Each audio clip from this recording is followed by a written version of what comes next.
I didn't plan on making any other future of videos after making the one on my St. Louis Cardinals, but a team that I'm extremely curious to see how the future turns out for is their in-state rivals, the Kansas City Royals. This is a team that has some of the brightest young stars in the game, and even though right now aren't a very good team, have a great core that they can build around and could build another World Series team in the near future.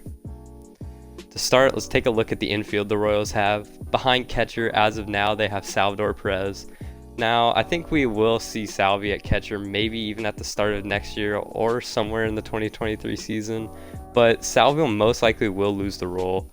Salvi hasn't been known as a great defensive catcher at all the past few years. While he still does have a good arm for the position, one of the most important things is pitch framing and being a good pitch receiver.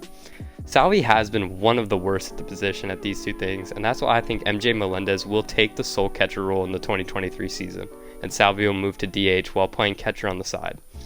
Melendez was the Royals' former number 2 prospect and has found himself playing in left field during this rookie season because he is actually very fast for being a catcher main position.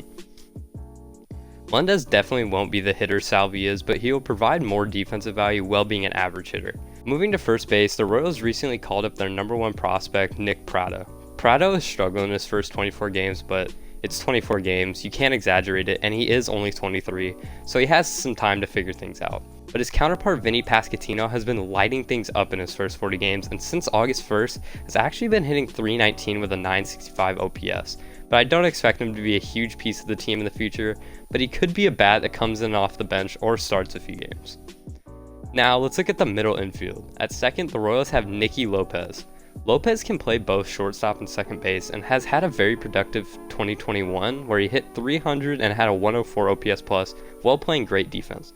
But in 2022, he has began to slip and is hitting 243 and has a 68 OPS plus.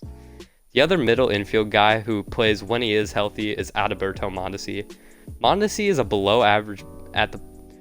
is slightly below average at the plate, batting .244 over his career and has a career OPS plus of 82. But Mondesi finds his value by playing very good defense and also has been one of the leaders in stolen bases. Now, Mondesi's problem is staying on the field as he's only ever played over 100 games once, and he got to 102. But he did play 59 games in the 60-game 2020 season, so that was good to see. With both Mondesi and Lopez, they both have some free agency years coming up, meaning they will need to be paid soon. But with the Royals' number 3 prospect getting closer and closer to being ready to call up, I see one of these two being dealt sometime in this next year, and I think it should be Mondesi. Lopez and Mondesi are very similar players, but I think we have seen a better ceiling from Lopez as of recent. I don't expect a huge package to come in from either being traded, but the only reason I could see Lopez being moved is if contract negotiations don't go well and he has more value in the market. The last piece, but probably the best piece of this infield, is Bobby Witt Jr. Witt is a former top prospect and has had a very good rookie season, batting .254 with 15 homers and has a 104 OPS plus. Witt is definitely the cornerstone of this franchise and is going to be a star of this team for a long time. Now the outfield. The outfield is kind of weak as of now for the Royals, with Michael A. Taylor being one of the better outfielders who's actually produced really well since becoming a Royal and even has a 104 OPS plus this season. This is very good to see as Taylor plays pretty good defense in center field and his bat has been his downfall, so if he can produce at the plate, he might have a spot on the roster in the future or he could be dealt for some more pieces at a deadline.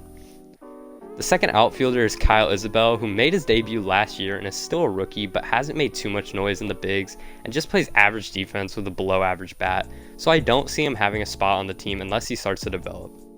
The final outfielder is my favorite in Edward Oliveiras, who was doing great this year, batting .303 and had a 124 OPS plus, but he went down with an injury on July 17th, and so the Royals replaced him with Brent Rooker on the MLB roster, who hasn't even played for the Royals yet. Oliveiras definitely is going to be a piece of the team, and I think he's going to be really good for the Royals, and I'm excited about his future. They also have some utility guys who can play. Hunter Dozier is someone who can play first and corner outfield. They have Michael Macy, who is a rookie that can play second and third. Macy has been pretty good, batting .333, but has only had 36 plate appearances, so I wouldn't expect this production forever. Another bench guy they have is Nate Eaton, who is a rookie as well. He can play third and the outfield positions. Now that we've checked out the field, let's look at some of the pitching staff. Brady Singer has emerged as the ace of this team this year, and he has a 3.49 ERA and a 1.17 ERA plus through this year. This is only his third season in the big, so he's still young, but he definitely has a spot on this team for the future. Now, I'm going to be honest, after that, the pitching staff is all expendable in my mind. The second pitcher is Zach Greinke, and though I love seeing him back in Kansas City, he has been alright with a 4.29 ERA, but he probably won't be on the team too much longer with his deal expiring at the end of this year. Then the rotation is rounded out by some young arms with Chris Bubich, Brad Keller, and Daniel Lynch. All these guys are pretty below average, maybe average at best, but are young and could maybe figure things out in the future. The bullpen isn't anything special either. They do have Scott Barlow at closer, who's alright, but I expect him to be traded sometime soon since he does have some good value. Of course, bullpen arms come along all the time and sometimes out of nowhere, and we could see some guys develop, and we could even see some prospects and some of the starters now become bullpen pieces in the future. Now that I've talked about the roster as of now, let's look at the farm system. I already talked about the current number 1 in Nick Prado, so let's skip to number 2 in Asa Lacy. Lacy is a 23-year-old lefty who looks like one of the best young arms in the minors right now and is extremely good at striking out his opponents. We could see Lacy make his debut as soon as next year. I briefly mentioned the number 3 prospect in Nick Lofton earlier, and he is one of my favorite prospects for the Royals as now. Nick Lofton is in AAA, and his bat has been average, but his ability in the field and on the base path is definitely what fits him best into the Royals. Lofton will most likely find himself on the big league team in 2023. An outfield prospect I want to talk about is Drew Waters, who they got from the Braves, and I think he could really help out the outfield, and I'm a little surprised he wasn't called up to see what he could do when Oliveiras got hurt, but I think we'll see Waters very soon.